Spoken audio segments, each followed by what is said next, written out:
খবর শুনে নাসিরউদ্দিন পাটোয়ারি সহ এনসিপি নেতারা পালিয়েছে।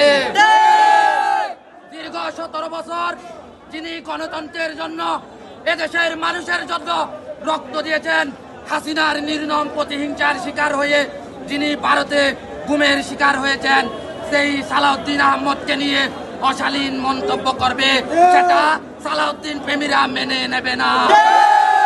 যদি এই তারবিন নাসির যদি তার এই অশালীন বক্তব্যের জন্য দেশবাসীর কাছে, সালাউদ্দিন প্রেমীদের কাছে যদি ক্ষমা না চায়, তাহলে চকরিয়া, পেকুয়া, কক্সবাজারের জনগণ রাজপথে দাঁত ভাঙ্গা জবাব দিবে। যিনি রাজপথে রক্ত দিয়েছেন, হাসিনার ফেসিবাদের বিরুদ্ধে আন্দোলন করতে গিয়ে যিনি গুমের শিকার হয়েছেন, সেই দেশপ্রেমিক ইমানদার নেতার বিরুদ্ধে যদি অশালীন মন্তব্য করা হয়, সেটা সালাউদ্দিন প্রেমী সহ দেশের মানুষ মেনে নেবে না।